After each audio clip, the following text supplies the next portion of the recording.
2022 Moto Championship. And he looked better than he did last year. You can tell this is his class now. Well, this is a fantastic battle here.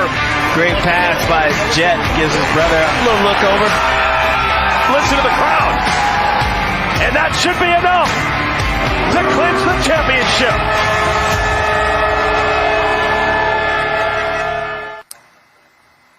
Yes, welcome to the preseason press conference for Pro Motocross 2025, all part of the Super Motocross World Championship, which stretches from January through September. We are your host, the SMX Insiders. I'm Jason Wygant. That is Jason Thomas. We're excited for what could be the most anticipated season ever in 50-plus years of Pro Motocross. Well, MX Sports Pro Racing would also like to acknowledge our partners at Feld Motorsports and NBC Sports, Monster Energy and Rocky Mountain ATV MC, in addition to the esteemed list of series sponsors, OEM dignitaries, race teams, athletes, and the attending audience here at the Starlight Theater, as well as the live stream audience on YouTube as well.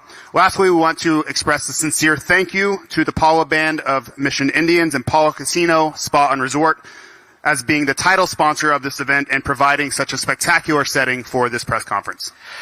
And as mentioned, this is all part of the Super Motocross World Championship, so the anticipation for this series comes on the heels of a spectacular run through Monster Energy Supercross, championships coming down to the wire in spectacular fashion, and that really sets the scene for what should be more great racing all summer long. And the Supercross side, that great racing that the athletes put on has led to record numbers of both attendance and viewership, and we'll actually give you some of the numbers to back that up. And we really thank the athletes for putting on such a great show all the way down to the end, because that's really what makes people tune in and go to the races each and every weekend. This Supercross season that just wrapped had the fourth highest attendance in the modern era. It's a little hard to compare different eras, but looking like for like, this is the fourth highest total Supercross attendance there has ever been. That is 828,796 fans across 17 rounds. And also, the Fan Fest drew almost 350,000 people as well. And that includes Anaheim 1, that was sold out. 68,000 people at Arlington, Texas. That was the largest race of the year. 62,000 in Indianapolis. 58,000 in Seattle. And Pittsburgh, new to the championship after decades away. That was really the star of that 4-race stretch to the Northeast. 58,000 people. So round of applause. Huge attendance in Supercross this year. Thanks. And then on the viewership side, over 1 billion minutes were streamed on Peacock. That's the first time ever Supercross has reached that. And 8 of the 10 highest streamed races on Peacock ever were from this season. And 80% of the races, that's 14 out of 17, had a larger viewing audience this year than last year. So that's 14 out of 17 rounds had a viewership growth this season. And then on the international side, the International Super Motocross Video Pass, which you can subscribe at supermotocross.tv if you're outside the United States. In its third year, now available in 3 languages, English, Spanish, and now French. Subscriptions were up 43% compared to last year, 70% higher than the International Pass in 2023. And the Spanish broadcast in its second year, 34% growth. So huge growth here and internationally. Thanks for the round of applause there.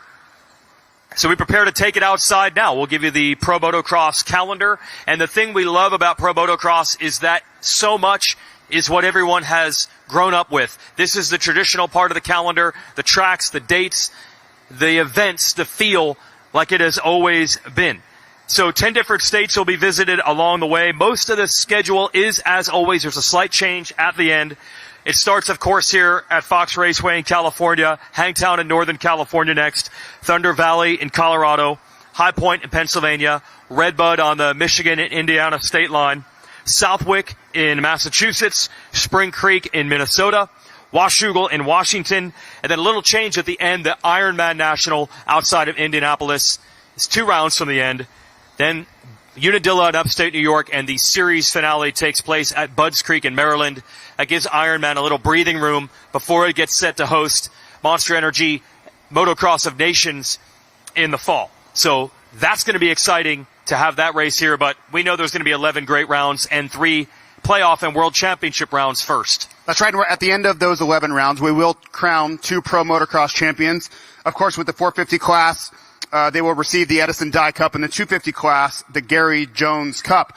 But we're immediately, just like you said, Jason, we're immediately going to go into those playoff rounds for the 3rd year in a row. We will start off in Concord, North Carolina. This year we will go to St. Louis, which is going to be a very interesting round. I think the ideas for that round, having some inside, going into the convention center, it's going to add some nuance to it. And then we will go to the SMX World Championship final at the Strip at Las Vegas Motor Speedway. Those playoffs and that finale have really, I think, taken the sport to a new level. It's going to be really fun to celebrate its 3rd year. And what's fun about it, JT, is look, motorsports is kind of unique. A lot of sports, their big event is the finale. We all know that the feeling at Anaheim 1, the first round of Supercross, or the feeling here, the first round of Motocross, or when those playoffs begin, it's really hard to rival that, and maybe more so in Pro Motocross this year than ever. We really don't know what is going to happen starting tomorrow afternoon. Yeah, well, I like to value our opinion. We are the SMX insiders, of course, but I cannot remember a time, and I would challenge anyone here or at home to tell me a time, especially in the 450 class, when we have so much uncertainty at the top. And as we get into getting able to speak to these riders, I don't think that they truly know where they stack up. So many are coming from injury. We have the defending champion, Chase Sexton, with a lot of momentum. But these other riders, they all fancy themselves to be the champion moving forward. But could they really tell you, Jason, where they're at, where their fitness is, where the motorcycle is? Are they going to be where they were, let's say, in 2024? That's what makes, I think, this opening round so special, is the uncertainty and the unpredictability that we're going to see on Saturday. Absolutely. And then we get it for a 3rd time when the playoffs with the hybrid tracks begin in September. We'll get the athletes up here in a moment. I do want to acknowledge some people who really helped make this possible, and that is the folks from the Pala Band of Mission Indians. It's actually the first time where the Pala Casino Resort and Spa is going to serve as title sponsor of the race up the road at Fox Raceway. So thanks to Robert H. Smith, that is the chairman of the Pala Band of Mission Indians, and the CEO of Pala Casino, Fred Burrow, for that. If you saw the press release announcing this deal, Robert H. Smith himself saying they're really excited about the exposure to this facility here, that being title sponsor of the motocross race can help bring. So that's really cool to have that unity even at a higher level than we've ever had before. So round of applause for Mr. Smith and the entire Pala Band of Mission Indians. JT? Indeed, what a spectacular host for the opening round. And another company and representative I'd like to bring up that is such an important, integral role in the Super Motocross World Championship. I'd like to bring up Aaron Nixon from Monster Energy.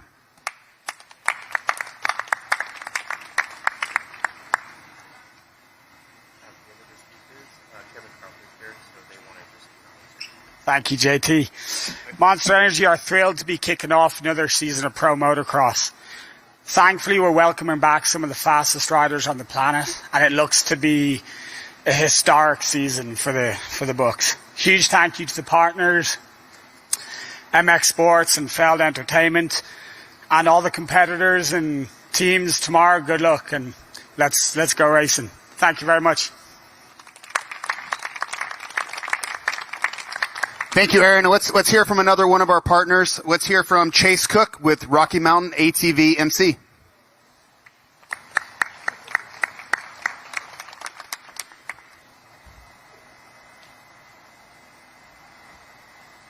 Thank you, JT. So 2025 marks 40 years that Rocky Mountain ATV MC has been in business. Now, we've been a proud sponsor of Monster Energy Supercross for well over a decade now. But 2025 marks the first time that we've teamed up with Pro Motocross to be an official, proud sponsor of the Motocross Series for 2025 and beyond. What's also very exciting is that this now makes Rocky Mountain a sponsor for all 31 rounds of the Super Motocross World Championship. We're very excited for that.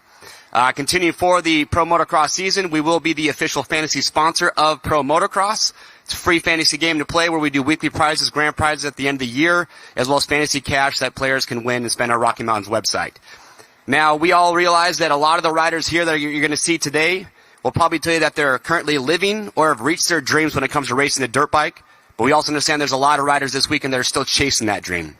And so what we're continuing is the privateer payout that we did during Supercross, which means that every single week a sponsored featured 450 rider will be selected, and they will be given $2,000 from Rocky Mountain ATVMC and be able to showcase who they are, where they're from, and give a little bit of their background story. We're incredibly proud and grateful for this opportunity to be a proud sponsor of the 2025 Pro Motocross Series, shaping up to be one of the best we've ever seen. We're happy to be a part of it. Thank you. Thanks, Chase. Yeah, great to have Rocky Mountain ATVMC on board. And really what you see when we get to host these press conferences a couple times a year is the coming together of all the industry partners, the sponsors. It's great to have the Pala Casino on board as a title sponsor and hosting. And of course, what Super Motocross represents, which is Feld Motorsports and MX Sports Pro Racing working together, and the AMA. And that is what has allowed this sport to really elevate. When we mention those viewership numbers and those attendance numbers, I want to give a shout out to AMA Pro Racing. Kevin Crowther is here. Round of applause for the AMA and everything they do behind the scenes. Thanks, Kevin. Thanks, everybody, for keeping this train on the tracks. And then when we talk Super Motocross specifically, we can talk about how the format works, where we will have champions in Monster Energy Supercross and Pro Motocross, and then those point standings create seedings for the playoffs that will begin in September. So if you take your attention to the big screen here, we'll actually show you where the standings are right now. In the 250 class, this is again combining just right now East and West divisions of Monster Energy Supercross. Hayden Deegan has scored the most points total. But all the Pro Motocross standings from 22 motos are eventually going to factor in here. So that's going to change things in a hurry. There are a lot of factory riders who aren't even in the top 20 right now because they were out with injury. Expect huge changes for seeding as the playoffs loom for the 250s, and then we'll switch to the 450 graphic here and show you those standings. And that's going to change a ton because, as JT mentioned, a lot of riders missed time in Supercross. So the 450 standings, Cooper Webb, new champion of Monster Energy Supercross. We'll talk to him in a moment. He's on top for the moment. But look at the back half of the top 10. You're talking huge names like Eli Tomac, currently ranked 16th. Jet Lawrence, currently ranked 18th. I believe Hunter Lawrence is on the outside looking in to just get into the playoffs. Now that will change once they log motos, but it shows a championship within a championship. They're just that much more for the fans to watch. So that's an exciting element that these 22 motos will lead us to. Those are the SMX standings. Just want to acknowledge the broadcast package for a moment here. A couple other cool accolades that just came in for the Super Motocross television package for the SMX League. And that is the Telly Awards. 2 awards actually just in. JT and I, we get more trophies on our shelf to brag about to our friends who don't want to acknowledge our greatness. There's a silver award for general television sports category. That was for the SMX World Championship season preview show, which actually aired over the holidays in December on NBC. That was really cool to have that professional sports broadcast feel in a studio to tease this upcoming season, a silver Telly Award for that, and also in the television directing category, specifically for the Monster Energy Supercross race from Detroit. So that is great to have this sport honored amongst all sports with Telly Awards, 2 of them this year. So a round of applause for that.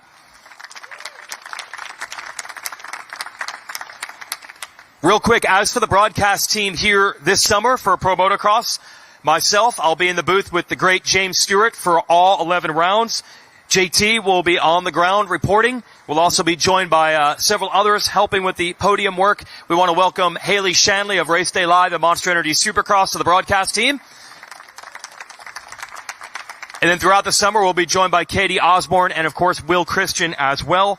We're happy to have 4 rounds that will be aired on NBC, so it's always great to have that big audience as well, along with the audience on Peacock and the SMX Video Pass. Those races will be Thunder Valley, Southwick, Redbud, and Washougal. USA Network will air Sunday encores from Spring Creek and Ironman. And then Race Day Live does continue into Pro Motocross with an hour of coverage of qualifying starting at 10 o'clock local time each weekend. And then, JT, you could talk about that international video pass again. Yeah, no doubt this has been a landmark year for the SMX Video Pass. I am going to imagine that it's going to be very well watched. We have Jorge Prado joining, a two-time defending MXGP champion. Of course, that Spanish broadcast will be very popular. But this year was the first time for the French broadcast. We had the likes of Maxime Martin and Sebastian Tortelli. Sebastian Tortelli, a winner of this series. Unfortunately, he ran into Ricky Carmichael, several of those championships, but his world championships speak volumes. So that has been a huge addition to the sport, and as we continue to grow internationally for people outside the USA or inside to be able to watch in their native language is a huge step forward. You can also watch via the Telemundo Deportes YouTube channel. So no doubt the sport continues to grow through various channels.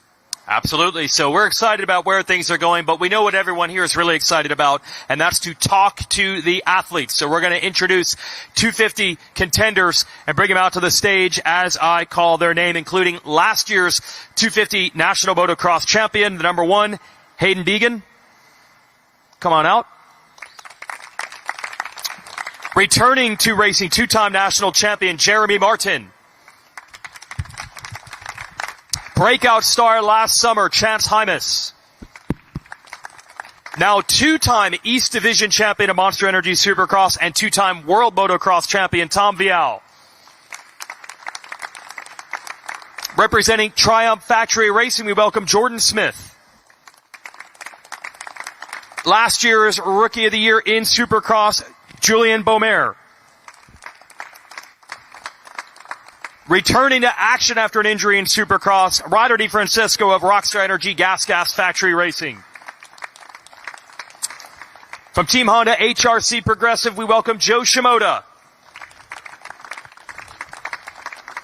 3-time race winner last summer, we welcome Levi Kitchen.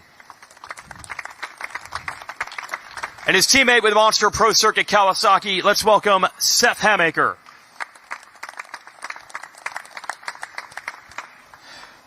That's our panel. JT's going to be out with the microphone to take audience questions, but I'll handle one up here. This is what I'm most curious. I'm going to go to Jeremy Martin right here in the middle. Where did this come from? Where did this idea come from? A month ago, we didn't even know you would race. It came in Pittsburgh. You know, I was there chauffeuring around my VIPs, doing the host gig there, and Bobby approached me and he said, "What are you doing, J-Mart?" And I was just like, "Hey, I just, bought a KX 450 and I'm just going to do the Millville National, and then that'll be kind of my farewell." And he just said, "Come ride the bike," and came and rode the bike and had a great day. I jumped in with Thrasher. I did a warm-up and 2 30-minute motos, and then was training for a marathon. So I ran afterwards, and then next thing you know, they said, "Come on back next week," and next thing you know, here we are. Is the marathon on hold for the summer now? Yeah, it was last weekend. Alex and I were going to go head-to-head on that, and then I was like, you know what, if I bury myself trying to, do a 2:45 marathon, I don't think I'm going to be on good form for this weekend, so that'll have to wait. Okay. We'll open it up to the media. Great to have you back. Kellen Brower with Swap Moto Live. I'll go to Hayden on this one. For you talked in Supercross about how important it was to hit the podium each week en route to a championship. Now that you've won this championship before, what kind of goal do you set for yourself coming into this? Yeah, I think just same thing as last year. I was pretty consistent and outraced everybody at the end of the race. 30 minutes in, I don't get tired, so that's how I'll be this year as well, and we'll just keep doing that.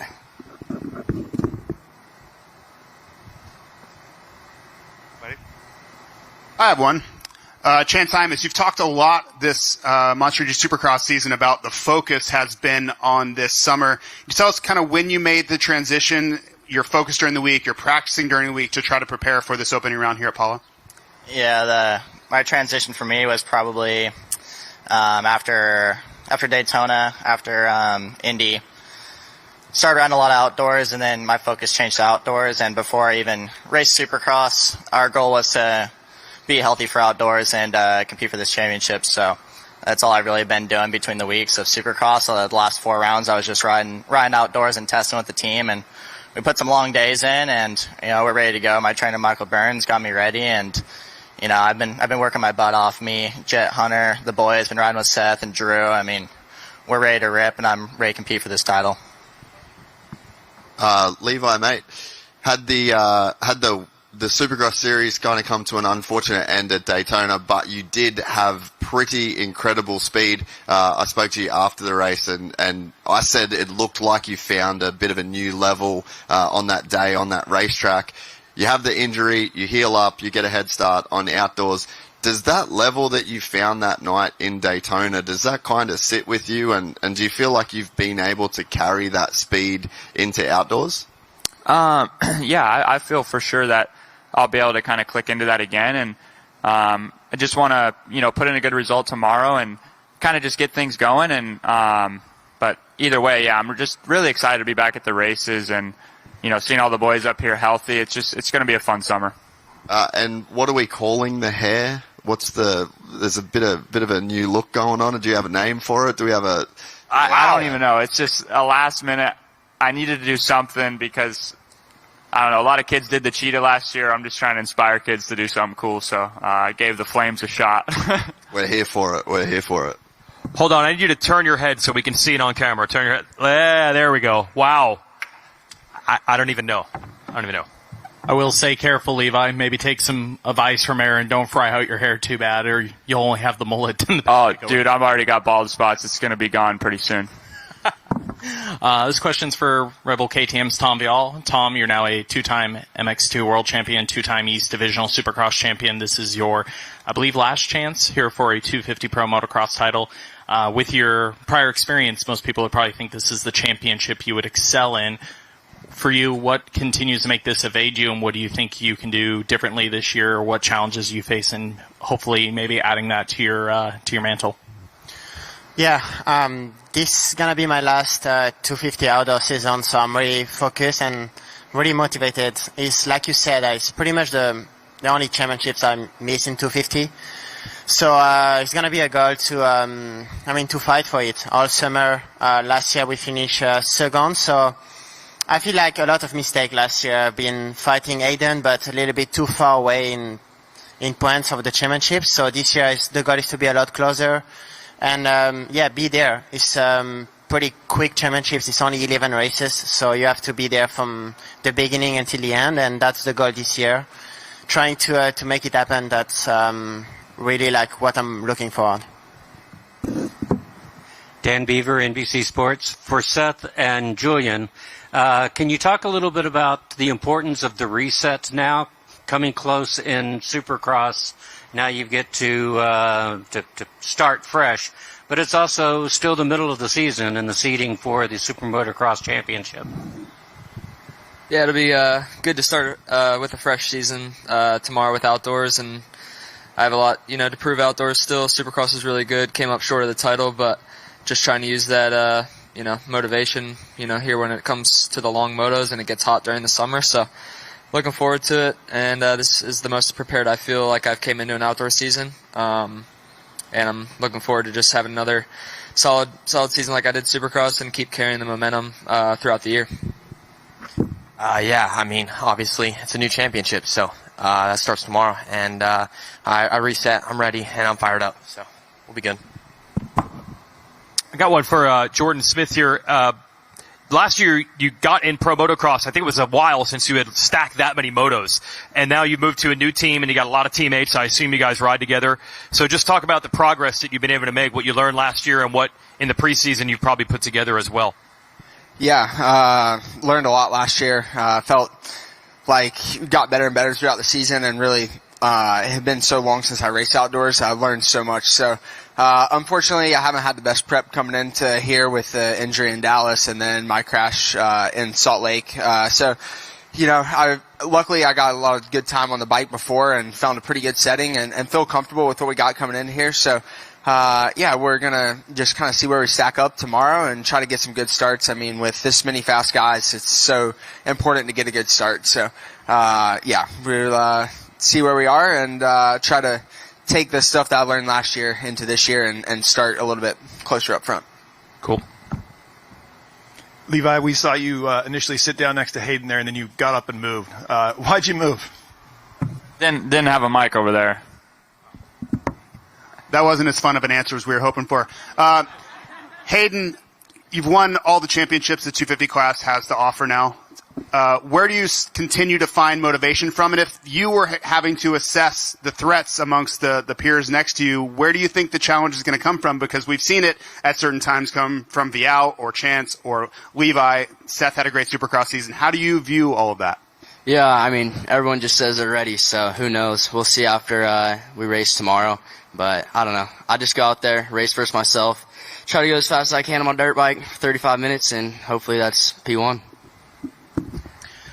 Bringing it back to Jeremy Martin, kind of expanding upon you being here in general, you said originally your plan was just to race Millville and sort of ride off into the sunset. So what is more the motivation? What is the long term? Is it just see how it goes, still could be in, or is there motivation to maybe bring this back around and kind of reignite the career?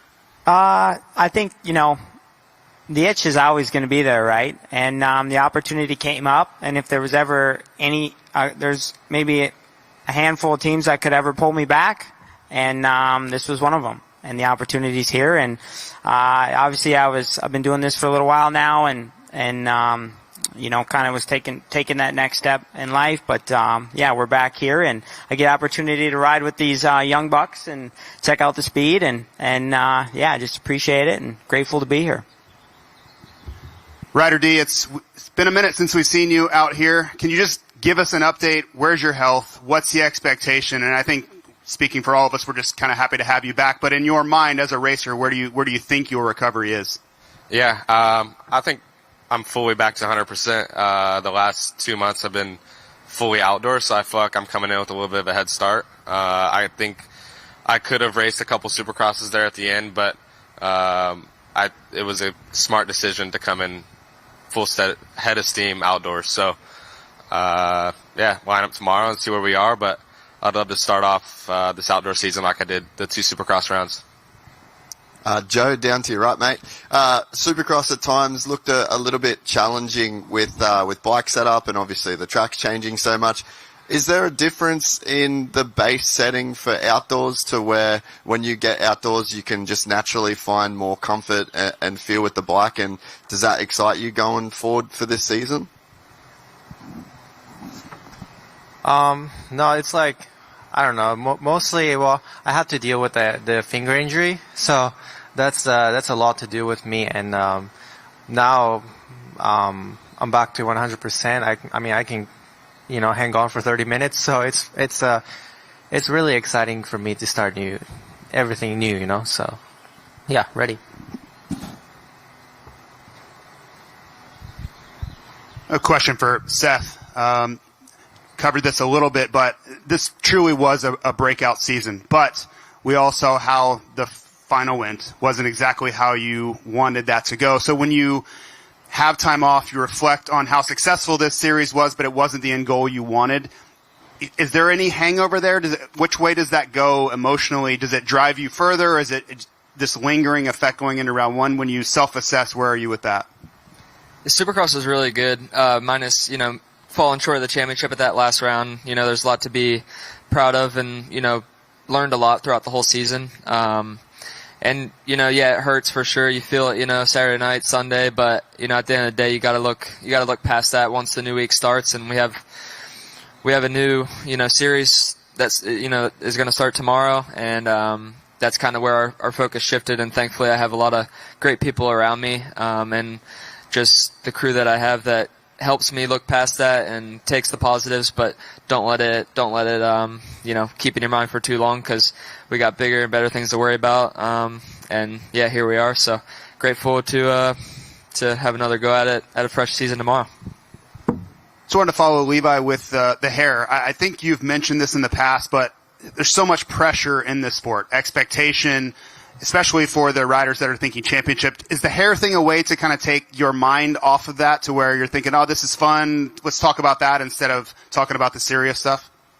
I don't really know why I do the hair, to be honest. I just did it last year for fun, and then I just didn't want to let, the kids down, and I had to do something this year. So, but I guess you could say that. I'm not a very serious person. I'm trying to be a little more serious, but yeah, we'll see. All right, this is for the whole panel. I'd like to hear from every one of you what track you're looking forward to the most this season.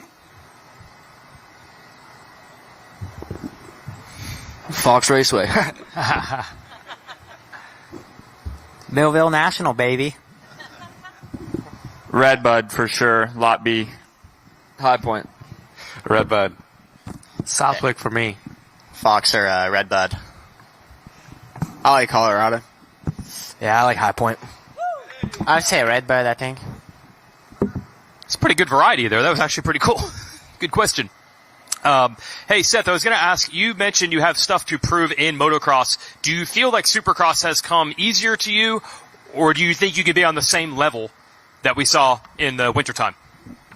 I feel like I can be on the same level with Supercross and outdoors. I feel like outdoors I've never came into a season fully ready or healthy, so this is the most prepared I've been for an outdoor season. I'm looking forward to proving that I can be the best, just as good as I am at outdoors as I am Supercross. So, and I want to be, versatile at both. So, we'll see how the season goes, but looking forward to just building every weekend and seeing where we end up. Okay. I have one, speaking of this place, Fox Raceway, I'll go to you on this, Juju. A lot of the riders, as we say, ride here all the time, but can you actually compare what the race day is like compared to that? Does it really matter that much? No, it doesn't matter. It's a completely different track. Rip deep, ruts. It's got that same feel to it, but it's going to break down a lot different. So you never really know, until race day, what you're going to get? Yeah, 100%. I feel like every year it's a little bit different, way they prep the track. I felt like last year it wasn't as rough or ruddy as it was the year before on film. So, just things like that. Yep. A question for Tom. This series is so much different than the setup for MXGP. Much less time to learn the racetracks before you go racing, but now you enter the third time around for many of these tracks. Do you feel that gives you a little bit of a head start? Like on Saturday morning, it's not going to be so much of a guessing game as far as what you're going to see that afternoon? Yeah, this is a lot different than what we're used to in Europe. Like, we go for 17 races championships. Here it's only 11, so it goes a lot quicker. And I feel like the first 3-4 races, you need to be right there to fight for the championships. So, yeah, I think this is my third season, so I know the track. I know it goes so quick in the morning. Like, you need to be ready for the first few laps to get a good time, and then get ready for the moto. I know pretty much how the track should be and develop, like the ruts and the bumps. So, yeah, I feel a lot more ready than I was, especially the first year, and I feel like a little bit better than last year. So, yeah, a little bit more confident. I feel like every year, knowing how the day is gonna be, and that's pretty good. Tom, I'll just keep it with you if that's all right. With all that being said, we have a two-time world champion joining us this year in the 450 class, making his debut this weekend. Can you speak to maybe the challenges that Jorge is going to face? And you've obviously spent a lot of time around him. You've made the transition yourself. What are your expectations for Prado this season, and what's going to be some of his biggest challenges? And do you think that he's got what it takes to overcome those? I think first, he got hurt in the shoulder, so I don't really know if he's 100%. So I can't really say and what to expect because I don't know. Let's say he is 100%. Yeah, if he is, I think the speed we all know is one of the best. It's really good. The only thing is the track and getting used in the morning. Like I said, the morning goes super quick in the practice. It's only 15 minutes, but you only get 2 or 3 laps, maybe a good lap time. So it goes quick, and I feel like I was myself struggling a lot the first year to get used to the track, and I feel like he's gonna struggle at learning the track, but he has a lot more experience racing. Like he has been racing 4 years more than me in Europe. So I feel like racing more outdoor can help him a lot. But we will see. He has been tough for me, so we will see. I hope he do good. Honestly, I hope he do good. So yeah, like I said, it's so hard to say and to put a result. There's a lot of good guys in the 450, so I think it'll be good, to be honest. And I'll just asked the whole panel to do just a little bit of bench racing on this 450 class, maybe some title predictions or parlor predictions for you guys, because this is one of maybe the craziest seasons that we've ever had in the 450 class in terms of the riders that are going to be racing, guys coming back from injuries, guys that are at the prime of their career, world champions coming over. Maybe some thoughts from each of you guys on this 450 class this year. I think it is nice that all the best guys may be racing here in the US. There's a lot of good guys in the 450. Like I just said, it's the first race of the year, so we haven't seen anyone riding yet. So it's hard to say who is going to be ready and win the title. I feel like I've been riding the last 2 weeks with Chase, and he's riding really good. So I'll go with Chase, I think. Yeah, I mean, I ride with Jet and Hunter every day, and just being with them, and obviously, Chase is going to be really good, and Jorge coming in, he's a multi-time champion, so you almost got to assume he's going to be good as well. But I'll take Jet and Hunter over them every day, especially watching Jet this last week. I mean, Jet's looking like Jet as per usual, so my bet's always on Jet. I'll have a championship answer tomorrow after the second moto. Probably the best answer. I got one more for you, Hayden. I think you said this is your favorite track. I think we forget. This is a home race. There's so much attention on you living in Florida, training in Florida. You're from Temecula. How far away did you grow up from here, and do you get to go to your old house when we race here? Yeah, I grew up in Temecula, so it's like 20 minutes from here. This is my hometown track. Feels like home when I race here, so I love it, and this is my favorite outdoor track, definitely. A lot of people don't agree with that, but I do. It's one of my favorites, and yeah, hopefully we can go pit on for the hometown crowd. Do you swing by the compound when you're out here? Oh yeah, they sold that. They made some good money off that, so they got to get rid of it. Okay, all right, hometown race. All right, that round of applause for our 250 contenders. Thanks, everybody.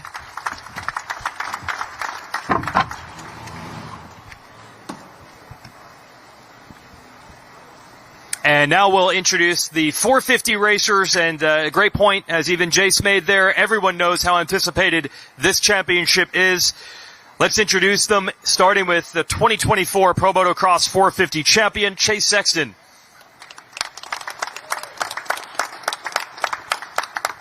We might have a traffic jam back there with 12 riders leaving and 12 riders coming back out. Thank you. And the new and once again champion of Monster Energy AMA Supercross, let's welcome Cooper Webb. And returning to Pro Motocross, four-time 450 Pro Motocross champion, Eli Tomac. Third in last year's Pro Motocross championship, we welcome Aaron Plessinger. The 2023 450 national champion, Jet Lawrence. Making his return to racing after missing time in Supercross, Monster Energy Kawasaki's Jason Anderson.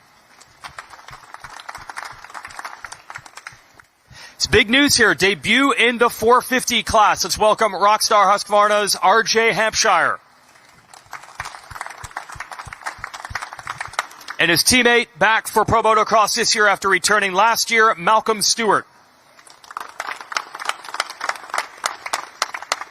After a strong third in a Monster Energy Supercross, we welcome Justin Cooper.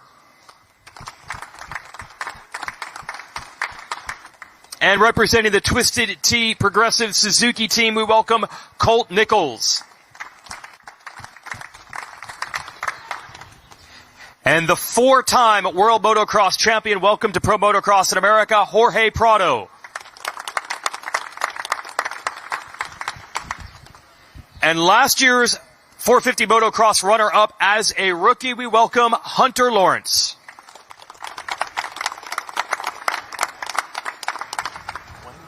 Okay, I'll ask the first one. I could ask the same question for about half of our panel. I'll just pick Eli Tomac first. Coming back from an injury, how's the prep? Well, I think it's good, but we'll find out tomorrow, that's for sure.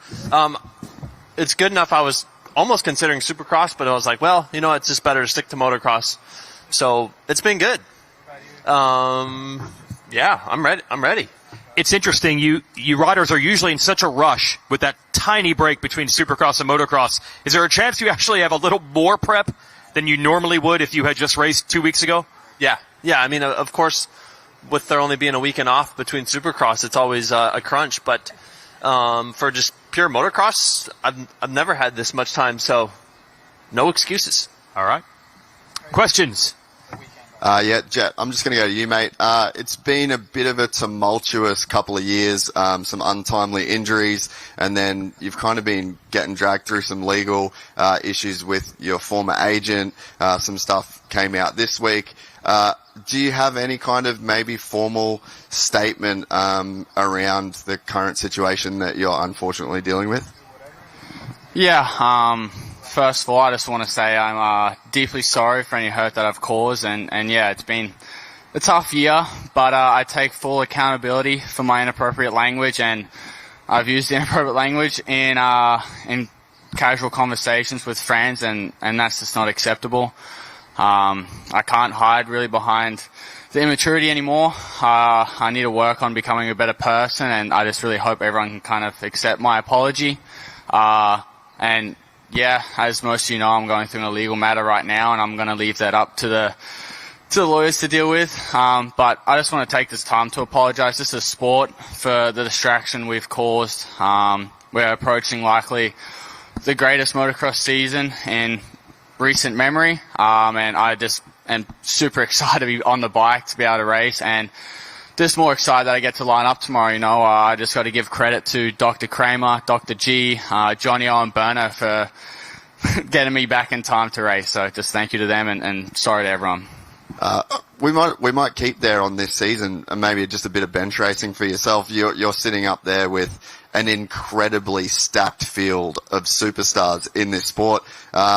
Maybe just some thoughts on how this season could potentially go. For as far as I could see, I definitely know there's going to be some great battles. As you said, we have a lot of big names and great races from obviously Jorge in Europe, Ryan Outdoors. I don't think I've really gotten to racing him yet, and besides this nation, so excited to versus him. Obviously Eli's back as well, and obviously Chase for defending last year's championship, and many more names that can throw in a little teaser and get in the battle. So I'm super excited, and just to be back out there racing and put a Honda back out there, and hopefully we can just keep up with all the lads. Let's go to Eli Tomac. Eli, there was a press release at the beginning of this year that stated this would be your final full season. So initially coming into pro motocross, I think a lot of us figured it might be one of the last times we get to see you race some of these iconic tracks. As of recently, it sounds like you may have a different frame of mind going forward. So basically my simple question is, can you confirm if this will in fact not be your final Fox Raceway National? Yeah, most of the time I like being a man of my word, but I haven't been that for deciding on when the end is for racing dirt bikes. I'm going to continue racing, and you know we're currently trying to work out deals right now. Yeah, I said I was done, and I've kind of had these weird little injuries in Supercross, and honestly, it has extended my career and extended my ambition for racing. Outside of the injuries, can you comment on, I guess, for anybody that gets to your point in your career, why it gets that little bit harder to walk away each year? Well, I've stayed competitive. Like I've been able to come back and be competitive, and that's like kind of what I've told myself. If I'm competitive, getting on podiums, potentially winning races, like I haven't fulfilled my want to stop. I just enjoy it too much, so that's why I'm still going. And then kind of speaking again on clearing up things, this one goes to Cooper Webb. It seems like coming into pro motocross, a lot of people, there's chatter about, if Coop's healthy, if Coop wants to do the full outdoor season, but I've heard otherwise from people in your camp, so same opportunity to clear it up. Like, what's your ambitions this summer? What's your plan? Yeah, we're here, man. But yeah, it's been the plan the whole time. Obviously, I had an injury coming into Supercross, and it was able to heal on its own. So yeah, it worked out great, and Supercross, as we know, was the priority, and that was where the main focus was. So for me, I'm definitely lacking a little bit of experience and prep coming in this Saturday. But with that being said, the plan and the goal is to race all the races and be competitive. It's been a long time since I've given it a fair shot, and I've never raced on the Star Racing Yamaha team before outdoors. So I'm excited. It's a stacked field, as we know, so it's not going to be easy by any means. But just want to be in the mix and honestly have some fun. Like, it's, for me, a big goal was kind of met last weekend. So for me, it's almost just I get to enjoy racing my dirt bike again and try to progress and get better throughout the summer and try to be competitive. Dan Beaver, NBC Sports. Sticking with Cooper for a minute. When last we talked to you, it wasn't time to think about motocross yet. Now, here it is. This race, can you talk about how this race and how the motocross season in general fits into the overall Super Motocross World Championship in your mind? Yeah, I think that's a big important thing now, right, is the SMX points and all that. So, like I said, it's going to be fun. I'm excited. It's something that, some years it hasn't lined up. Some it's been injuries. Some it's been my own decision. But this year I'm excited, man. I get to race these great guys, and I feel from a fitness standpoint I'm still in great shape, and we've been having some good test days, and I'm excited to learn. I have two great teammates here that I'm sure I'll learn from and get better. But yeah, it's gonna be something where hopefully it can put me in a good contention for later in the year when it comes to those SMX playoffs. And if I can come up there top 3, then that gives me a chance to position myself for that championship. So that's part of it. And like I said, it's been 4 years since I've done a full season, so just kind of have the rookie feels again, getting the feet wet and see where we stack up. And for Chase, can you talk about the importance of the reset now? So close, pushed it all the way to the end. Now you get a chance to start over. And between you and Jet, you're the only ones that have been winning recently overalls here in motocross. Could you speak to that? Yeah, I'm excited to restart. I feel like every year the break from outdoors or from Supercross to outdoors gets shorter. So I haven't had a whole lot of time to get ready, but I feel good on the bike, and I've had a couple of good days riding with Tom. So yeah, I'm excited and ready to go. It was a good Supercross season. Obviously, came up a little short, so plenty of motivation, and I'm just excited to race everybody again. It's been a while since everyone's been lined up, so it's going to be a good outdoor season and should be one for the record books. Hunter, if you look back over the past 3-4 years, every year you've taken big steps. 22, 23, 24. It's been continuous improvement no matter which class, no matter who you're racing against. This year you're coming off an injury, but do you think there's an opportunity to take a step again? I'm not sure where you go from battling for the championship, but it just has been continuous improvement. Do you feel like there's more left to go? Yeah, I sure hope so. We've put in a lot of work, obviously coming back from injury. Everyone knows it's not like you have any time off, or you just cram your schedule with even more.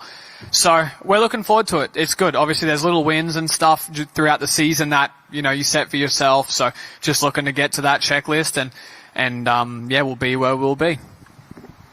Jean Turner with Dirt Bike Magazine. My question is for Jason Anderson. Welcome back, first of all. What can you tell us about the last couple weeks of what you've been up to?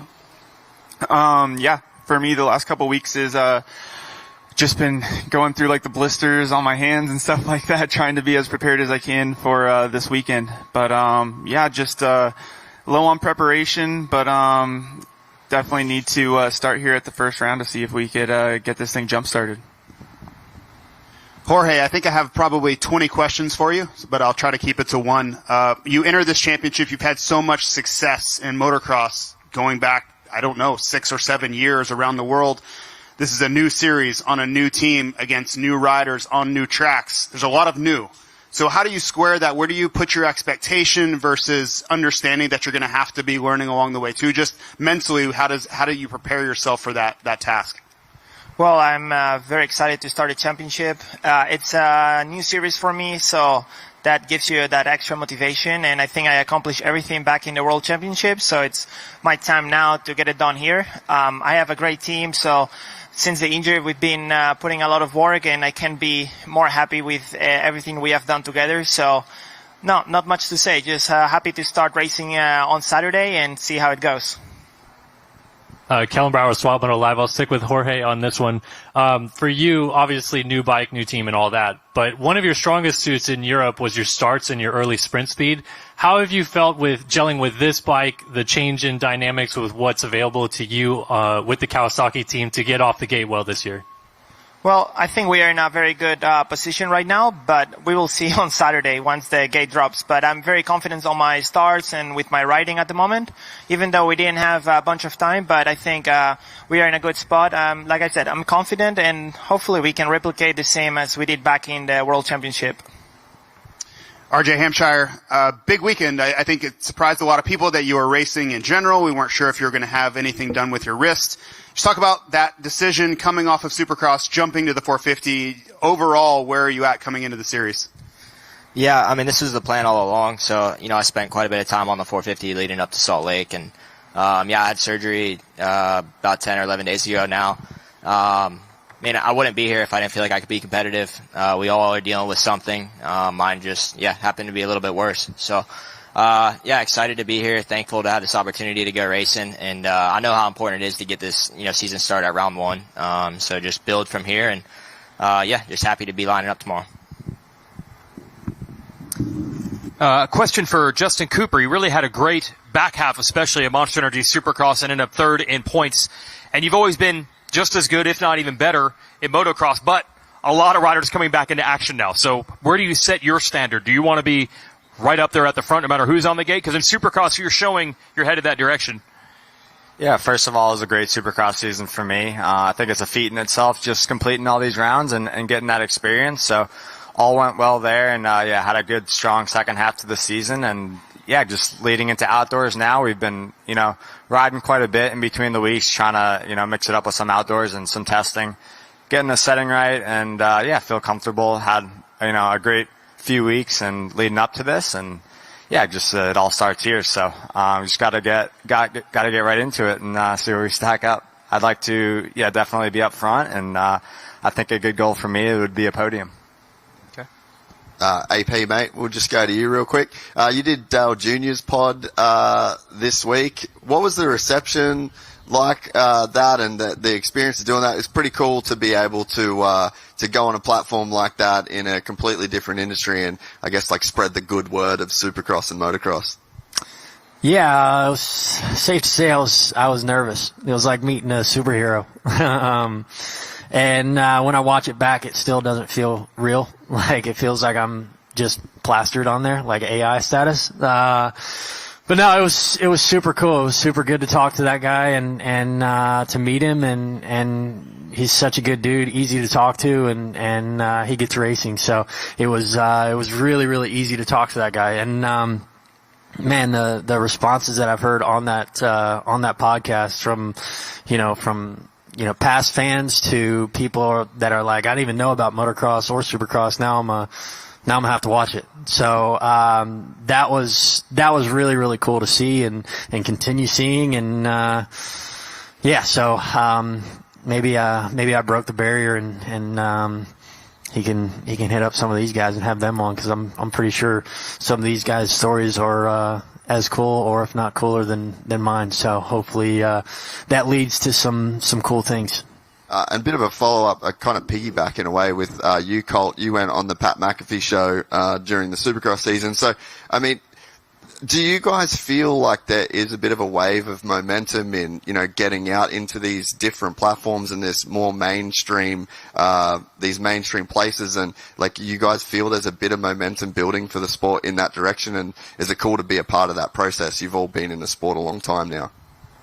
Yeah, I mean, I really hope so. That was a hell of an opportunity for me, to get to go on there and just being the guy to go on a talk show like that's more stick and ball sports and kind of explain what motocross is and super motocross and our world that we live in, and to try to make it sound as cool as it possibly is, because to all of us here, this is the coolest thing in the world. That's why we all got involved in it, and that's why we want to keep trying to push the envelope. And for me, it was kind of cool because I'm not, one of these guys that were winning races this year. So for me to be in that stage and to go talk about it and still try to hopefully make it sound cool was a good opportunity. And, hopefully I made the sport sound as cool as I possibly could. So, it was a really, really good time. It was fun. I was nervous as hell, but it went really well for what I thought it was. And, yeah, I mean, I feel like we're in a good spot. You know, I remember Travis Pastrana and McGrath, all these guys being on Jay Leno back in the day and stuff like that. And to see where it's at now, this is kind of the wave of what's going on as podcasts and getting onto these shows with these bigger name people. So, like I said, just a really cool deal. I was pumped to be a part of it, blessed to share the stage with these guys and to go race on Saturday. It's been pretty cool. So, yeah, good opportunity for me. I was glad I got to do it.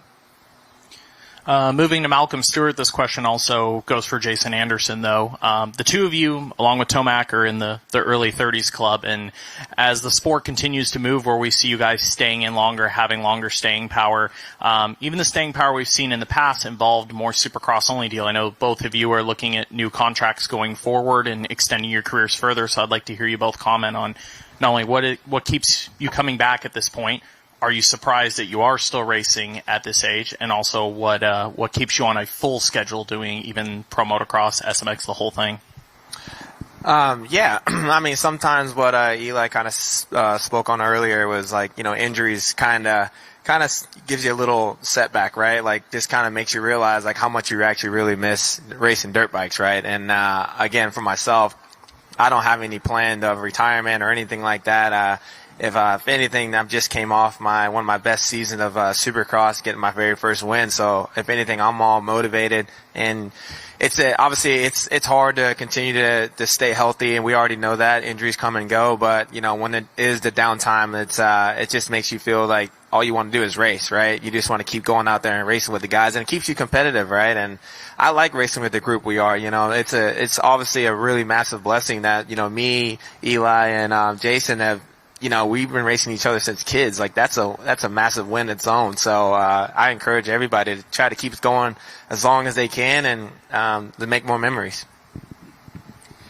Yeah, you know, obviously what Malcolm said, it's crazy how long, we've all been racing each other. And, to be honest, it feels like we don't do anything else. You know, I feel like all we do, is race and it's what we enjoy to do. And, luckily we've had injuries, but we've been able to be healthy for the most part. But yeah, we just enjoy it. I think that's the baseline of it. And luckily, we can still do good enough to keep a job and keep battling for all you guys. Jet, let's go back in the time machine to September of last year. And I think many of us on the broadcast team were thinking about your injury, and it seemed really early. You hadn't ridden a lot. We didn't really know what to expect. So all of us were very patient in what our expectations were for you at the first playoff round. And then you came out and exceeded all of those. So selfishly, so I don't look foolish again when I make predictions going into tomorrow, can you compare where that was coming off an injury, how you felt then versus how you feel now? Because all I'm trying to do is figure out where you're going to finish tomorrow via your answer. Yeah, I mean, this year, obviously, I have a lot more time to get prepped for outdoors. Thankfully, I had a lot more weeks under my belt just because of help of, obviously, Dr. Kramer doing a really good job on my knee, and then spending almost felt like half of the year at G's place. So I was able to get on the bike pretty early and start riding. So technically, I had more time on the bike, but getting an ACL surgery is a lot different than just a thumb surgery. So we'll see. You know, it's still not back to its full size like the other leg. So we're still obviously working on getting some more muscle. My legs are already small enough, so hopefully it happens a bit quicker. But no, we're just looking forward to tomorrow. Honestly, we'll see where we stand. It's like kind of SMX. You know, I didn't know where I was going to be, and just kind of take it how it is. Once the gate drops, just figure out where I stand and that stuff, and how my fitness is doing, what the pace is, and just kind of go off of that. You know, it's you can't really judge or go ahead and go, yeah, I'm gonna get here. You know, 'cause it's just so unknown. Yeah, I think that's a great point you make, and I've been trying to share that, and I think that's so true for many of the panelists. But do you expect tomorrow to be a learning experience, and you're not going to truly know where you stack up until you're maybe mid-second moto?